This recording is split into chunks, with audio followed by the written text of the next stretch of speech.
I hope whoever sees the title of this podcast about being lonely, even when you have friends, understands I love my friends. They are wonderful. You love your friends. They are wonderful. You can have great friendships and still be lonely just because loneliness is a facet of the human experience.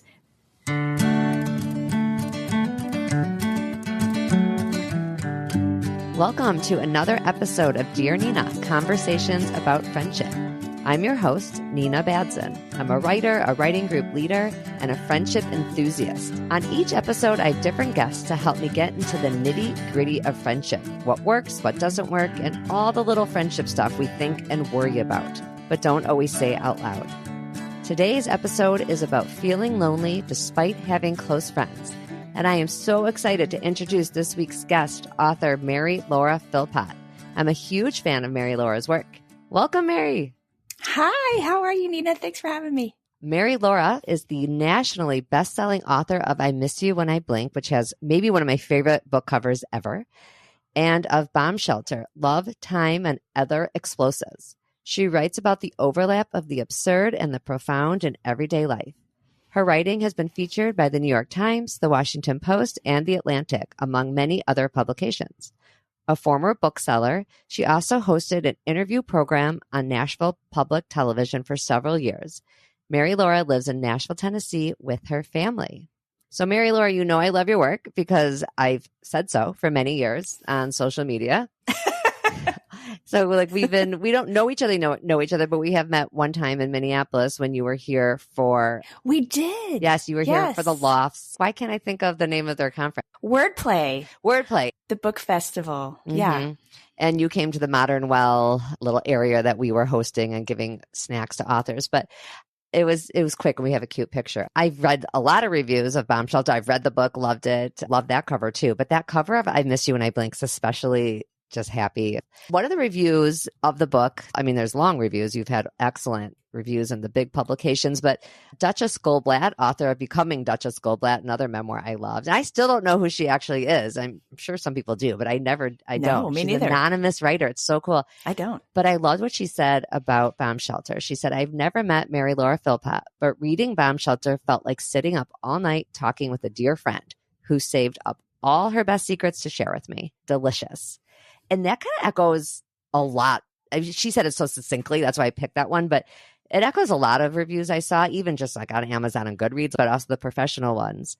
So we'll kind of get to that idea later about what it means to have written something that makes people feel like they know you and you're a friend. But for listeners who haven't read Bomb Shelter, can you say a little bit about it? And well, really in there, I guess, why you think people makes it feel like you're friends. Oh, absolutely. And I love that quote you shared from Duchess Goldblatt. I don't know who she is either. We correspond.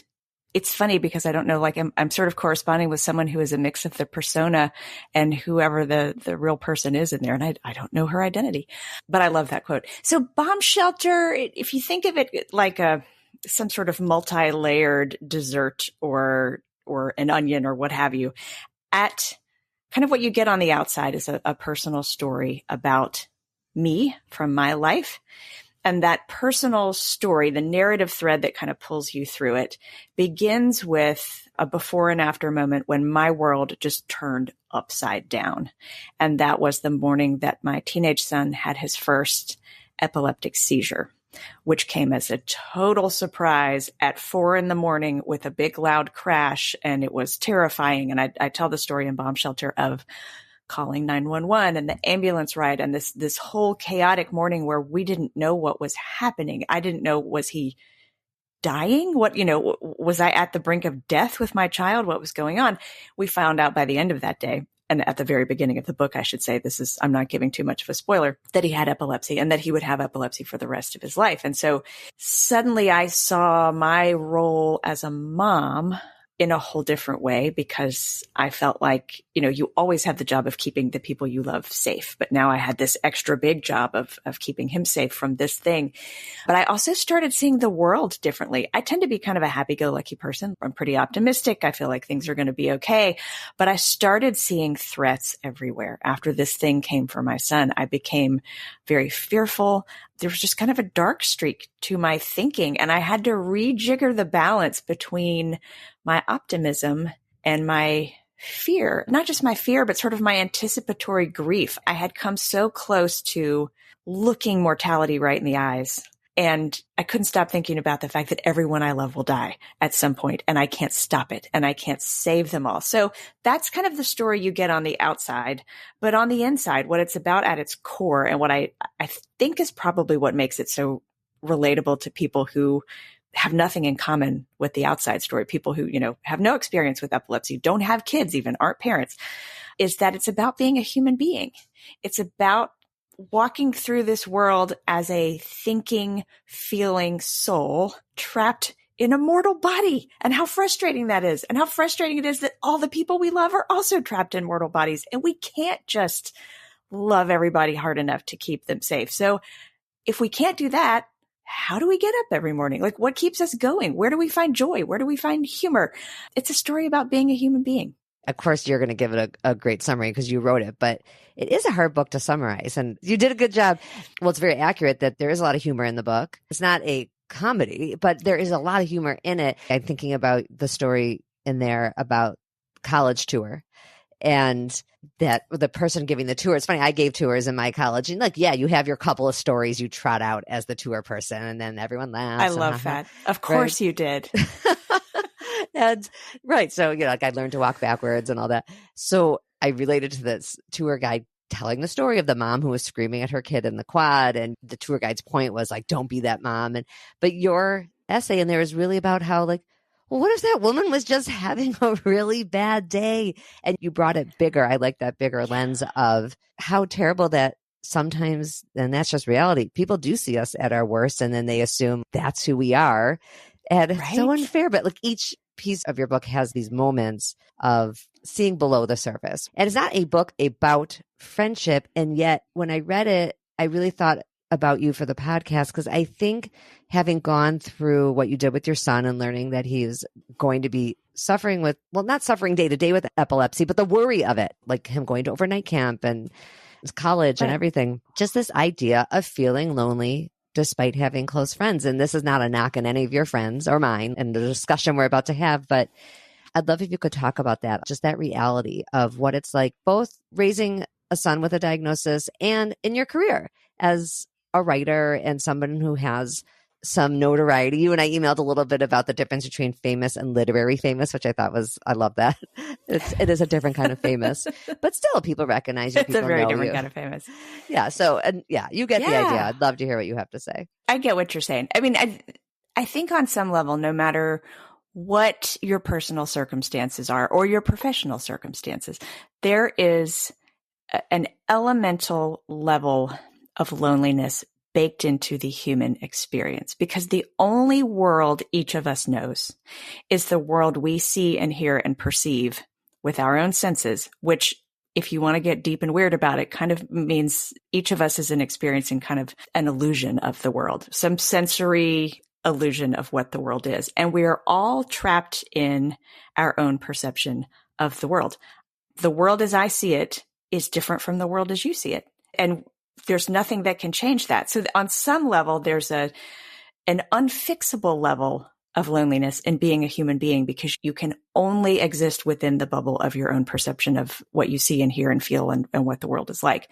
And I think we're all in some way trying to kind of reach past that and break the walls of those bubbles and feel like we're not alone in our perception of the world. But as you said, sometimes things happen that really kind of compound that loneliness. Something happens that you feel like, oh, the people in my life haven't been through this, so they won't understand. For example, when my kid got sick, I didn't have any friends who had epilepsy. I didn't have any friends whose kids had epilepsy. And I myself didn't know much about it. And I had to do all this research. And the more I understood about it, and the more I became just really entrenched in these thoughts about, what is this going to mean for my kid's life? Is he going to go to bed every night not knowing if he'll wake up? And does that mean I'm going to go to bed every night knowing that he's going to bed not knowing whether he wakes up? There were all these huge, heavy existential things I was thinking about all the time, in addition to just the surface level logistical stuff. Like, we've got all these doctor's appointments. I've got to figure out what medicine he should be taking. It really had kind of overrun all my thoughts in all these different ways. And that made me feel separated from my friends. And so I found myself often trying to, when we would get together for whatever, let's go have a glass of wine on a friend's porch. And we would do, how are you? How are you? How are you? And we'd get to the part where how am I? I wouldn't be able to find a good modulated point between just saying fine or just spilling my guts and trying by talking and talking and talking to get them to understand. There were very many points during those months and years where I thought, nobody wants to hear all this. Nobody wants to hear it, but I need to say it because I need this to exist outside my head and outside my life and for someone I know to understand it. I had a wonderful interaction. After I describe it, you're going to say that was wonderful. But I had an interaction with this woman who I kind of knew on a professional level, but not really well. And I guess she had heard that something had happened to my son. And so she messaged me and said, hey, just so you know, you probably don't know this about me, but I have a young adult daughter and I'm going to get the words wrong because I don't know diabetes vocabulary, but like extremely severe diabetes, the kind where she'll never be able to sleep alone in a room because there has to be someone there in case the alarm goes off on her monitor, that kind of thing. And we had this wonderful back and forth exchange about just what it feels like to be walking around, doing everyday things, going to the grocery store, brushing the dog's hair, etc., while carrying around these huge life and death kind of thoughts about your most loved people in the world. That kind of interchange to me, it didn't change anything about what I was going through. It didn't fix anything about what my son was going through, but I felt so much better just because I didn't feel alone anymore. And you mentioned earlier, you were like, and, also in your writing life, do you feel lonely?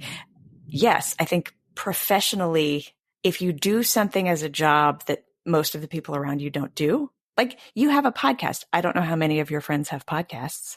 Is that kind of a lonely thing? It is a lonely thing sometimes. And it was too when I was writing and publishing a lot more. I wasn't doing books, but essays and that kind of thing. There's always that balance of wanting to talk about it, just like other people talk about what they're doing, but not wanting to sound desperate. Like, listen to my podcast, right? How do you talk about it? You must feel that way with your book. How do you mention, I'm going to New York for, a book signing without it implying, have you bought my book? Right? It's awkward. As there are in any business and in any career, there are so many intricately complicated ups and downs in the business that only people who also do this work can understand. I can't just sit down with my friends who are not writers and talk about, we're having this back and forth about the book cover. There comes a point in that conversation where they zone out because they're like, who cares? Just pick a book cover. So cultivating writer friends, like specifically author friends who have books and have published books, that alleviates loneliness because now I can have conversations with people who know what I'm talking about and who are like, yeah, you should be mad about that instead of what are you talking about? Finding friends who have been where you are makes a world of difference in alleviating loneliness. Finding friends who are a little bit older or even not even necessarily older in age, but ahead of you on the path of life. That's huge. I have one of my best friends is 13 years older than I am, and she has therefore been through the empty nest already. So I can talk to her about that. And she knows what I mean. She's been through the loss of both her parents. She was the person I called after I read about this in Bomb Shelter. My dad had this sudden surprise triple bypass surgery, the kind of thing where we didn't know if he was going to make it off the operating table. And then he did. And I, drove and drove and drove for 6 hours to go spend a week with my parents, taking care of them. And it was the first time I had ever really seen them both kind of incapacitated and not functioning. And I called this friend of mine who is 13 years older than I am on my drive back home afterward. And I was just sobbing going, how are we going to live like this? This is a nightmare. It's so sad. It's so awful. And she was like, it's going to get a little better and then it will get worse again, but then it will get a little better. It's not going to be like this forever. Just hang on. And just having a friend who'd already been there, again, lifted that loneliness off me. So true about having older friends. I have several friends who are older enough and so their kids have done all the things and yes, with their parents. And then I am also the older friend to some others. It is kind of fun to be in that position too, to be the person who can assure somebody else like this will pass, this too shall pass, for better or for worse, the good stuff passes too. I give advice, right? I've been writing a friendship advice column for a long time. So that's fun for me to be the older friend too. It is. And sometimes those kinds of loneliness overlap. I can think of a conversation. This was from this spring when Bomb Shelter had been out maybe a month or two, and I had been on the road. And I guess not a super, super close friend, but kind of medium close friend of mine had texted a couple times, and I just hadn't texted her back. And she texted again at one point and said, well, I haven't heard from you in so long. I guess you're just so famous now that you can't respond to texts. And I didn't even know where to start in responding to that, because first of all, there's this whole misunderstanding, as you said, of like, what is famous in books? Literary famous is not famous. I am not famous. Even if I was selling billions of copies, which I'm not, I don't think I would ever wake up in the morning and go, sure is great being famous. Now I don't have to text people back like that. I think people forget Bomb Shelter is a memoir about a lot of things that were stable in my life destabilizing. It is not the kind of book where you get to the end and everything is fixed. You get to the end and everything's still unstable. I've just learned to live with it. So everything that was happening in that book, which this friend knew, was still going on in my life. So I've still got things going on with my parents. I've still got things going on with my kids. I'm still, struggling with mortality and all the things that are unstable in the world. So I'm still doing what the me character in the book is doing, which is trying to regain that equilibrium and regain that balance and find joy every day. So sometimes I don't text people back because I'm literally like just hanging on. Yeah, no, I get it. As the book is, it's almost like it is the conversation with your friends. Then when you guys are sitting on the porch and drinking the wine and going around and saying, how are you doing? It's like, well, it's all in there and it's still going on. I get it. And it is that, right. That is how you're doing. And it is like a continued conversation. And sometimes you're good and sometimes you're more worried. Worry is our next topic. Yeah. Actually, I'm going to jump to that. Something I relate to a lot. Unfortunately, I wish we didn't have that in common. I think anxiety and worry is a big topic in both of your books, actually. Would you agree? It comes up a lot. And I Miss You When I Blink also. Oh my gosh, yes. That's my nature. I am naturally anxious. Although, as I mentioned in Bomb Shelter, I took a personality test once that ranks your top personality traits, and tied in first place for me were anxiety and cheerfulness. And that is very true. I am very cheery, and I'm someone probably most people would describe as very positive, and at the same time, very anxious. Yeah, I think I'm similar. I often start conversations with my friends when I'm working something out in my mind. It could be something really big about life. It could be something really dumb, like our plans next weekend. And I'm the what if person. Well, what if they don't have enough space at that restaurant? So like just the other day, I was playing tennis with a friend, and we have a big couples tennis night coming up at a park, just like at a park where you kind of have to hope the courts are free. And I said to her, what if the courts aren't free? And I just really couldn't move past it. I'm like, well, we're planning this whole night. And to her, she was like, we'll figure it out. Then we'll just hang out at someone's house. We won't play tennis. I couldn't get to that. That just was like, no, not an option. We're playing tennis. That's what we're doing. So if there's not a court, like I'm actually like worrying about it now as we're talking about it. And it could be something really big, a medical diagnosis, something much bigger. And I admire my friends who are like this friend I was playing tennis with, who just kind of are like, have total confidence that whatever it is, we will handle it when it faces us. Yes. Her question to me is like, well, what is the point of worrying about it? And I'm like, well, that's the $1 million question. I mean, if I realize there is no point, and just wanted to talk to you about this really fine line between worrying and planning and not annoying everyone in our lives. Oh, it's such a fine line. I mean, you and I sound like we're both the type of person who like, we have a plan, but the plan is actually this whole complicated decision tree that's like, we're going to go here. And if it's closed, we're going to go here. And if that's not open, we're going to go here, because you can't have uncertainty. You can't have a branch of the plan that's like, I don't know. You have to know. I think a lot of people, you're one, I'm one, a lot of people just don't live well with uncertainty.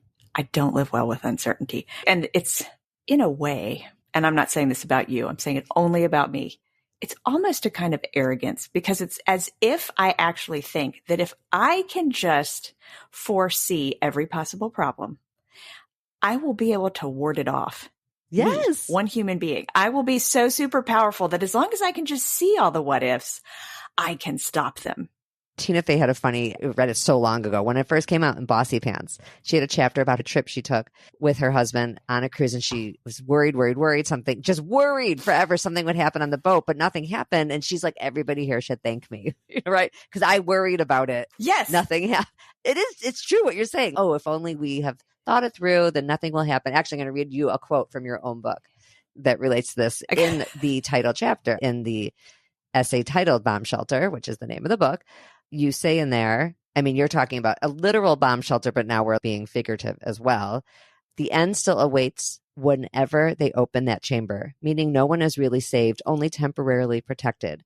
Getting ready for the bomb to fall doesn't even predict or influence whether the bomb will fall or not. It's all pretend, just busy work, isn't it? What is a bomb shelter but either practice for something that will never happen or a postponement of the inevitable? Isn't that just connected to the whole thing? If we think it through enough, you have a plan, you have a bomb shelter, you have a plan for the worst. Mm-hmm. But it's like, if you drill down past the arrogance of I'm a superhero, and if I just think everything through, I'll save everybody. There is something really loving in there, at least for me, and I imagine for you as well. I want the people I love to be happy and safe and to live forever. And so that's part of why my brain is like, let me think through every possible catastrophe, because surely if I can just think them all through, I can stop them all. And I will therefore keep everyone I love safe. And that's what I really want. Of course, that is impossible, but that's what I really want. What I want is for everyone I love to be happy and safe forever. That's reasonable, right? That's a great goal. Right? I mean, is that so much? I'm really grateful to my friends who will look me in the eye and be like, this isn't worth worrying about. It's like a nice way to live. And I'm like, I'm just going to try to emulate them. It's good to have people around you, kind of like having an older friend who can tell you this will be okay and it will get better, but get worse and all of that. It's good to have a friend who is not as anxious, sort of live their lives, and for us to be able to watch them. Yes, it's wonderful to have relaxed friends and to imitate them and kind of fake it till you make it a little bit and be like, okay, I'm going to be sort of half relaxed at least. Yeah, exactly. Final topic I want to talk to you about is the idea of a novel, or a memoir in your case, but a novel too, feeling like a conversation with a friend. Do you ever feel like people are willing to ask you things that maybe you would rather not talk about, but they think you would because you've written true things about your life? Like it's that could be tricky. Yeah, I do know what you mean. It's interesting. And I've talked about this with other memoirists. Danny Shapiro actually wrote an essay about this years ago, like at least 4 years ago, for the New York Times. And the title was something like, when you are a memoirist, people think they know you better than they do, like really obvious. And it's true. And in a way, it's a compliment. It means I have done my job well. And it means I've done my job as I intended to do. If someone sits down and reads this book, and the barriers between their mind and heart and my mind and heart dissolve, and they really feel like we are connecting, and that loneliness that is inherent in the human experience has lifted, it means I've done it. And that's wonderful. The kind of funny side effect is then when they meet me in person or they interact with me in some sort of live way, is they think we really are inside each other's heads, and I must know everything about them and they must know everything about me. And I hate to burst the bubble, but at the same time, it is good to have boundaries. And what I think people forget about sometimes is that a memoir is a book. It's a piece of art or entertainment, just like a novel is. So just like when you're writing a novel, you choose which scenes and which characters and which lines of dialogue you pull in to tell a big story. I'm doing the same thing with memoir. I'm choosing specific scenes and lines of dialogue and characters to pull in to tell you this bomb shelter story about what it feels like to be human. I'm not giving you my whole life. This thing has 32 chapters. That means I've told you 32 stories about me. That's it. Most of my life, 99.9% of my life, is not in this book. As funny as it is, I love it because it does mean, hopefully, that in writing this book and in putting these really complicated thoughts into what I hope are easy words to absorb and understand. I am alleviating loneliness. I hopefully am leaving them as they put the book down going, oh my gosh, reading this book doesn't change anything that's going on in my life, but who do I feel so much more understood? And hopefully they feel lighter and they feel happier and they feel like, oh, I'm going to go give this book to some friends of mine so they will understand me better.